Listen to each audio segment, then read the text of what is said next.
Master, huli. Tayo sa Batan, bayan ng Batan mga kabinjor.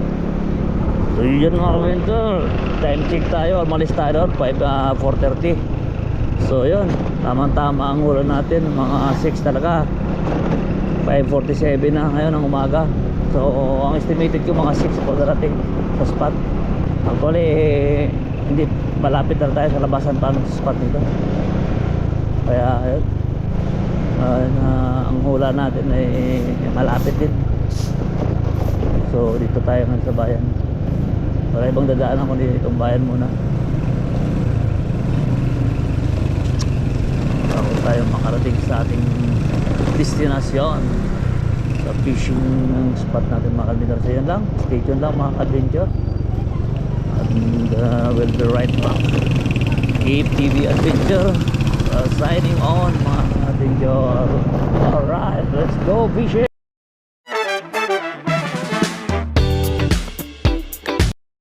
Welcome back mga ka-adventure. Papasok na tayo sa ating spot mga ka-adventure. Yun, mapapansin nyo mga paligid natin mga ka-adventure.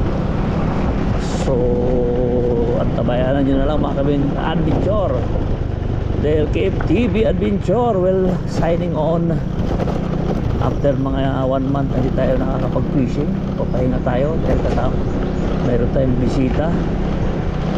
Dito tayo ngayon, babalik sa ating fishing spot. Ilang buwan na tayo hindi nakapunta rito mga ka-adventure. Alright, samahan nyo ako mula umpisa hanggang dulo ng video ito mga ka-adventure. Shout out nga pala kay Boss Fishing TV at kay Jandel at kay Simentadong Dagat, kay Marvin. Shout out sa lahat ng angler sa buong Aklan at Palawan. Shout out sa inyong lahat. Alright, shoutout kay Pastor Purdy. Dito na ako, malapit na sa ating spot mga ka-adventure at mga kapanamics at mga master.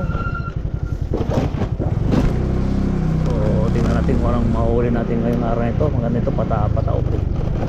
Ayan na ang ating spot mga ka-adventure. Approaching na. So yan, sabi ko sa'yo, napaka-flat, napaka-babaw ng tubig ngayon mga ka-adventure. Ben, napaka-kanat. Ayun, Quezon, Pitik, Gaong.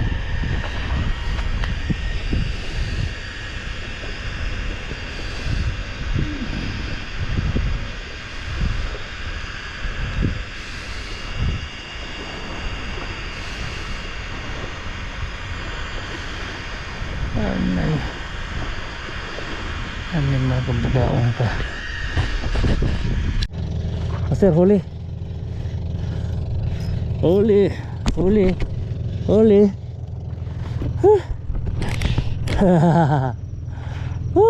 Huli. Huli ka. Yari.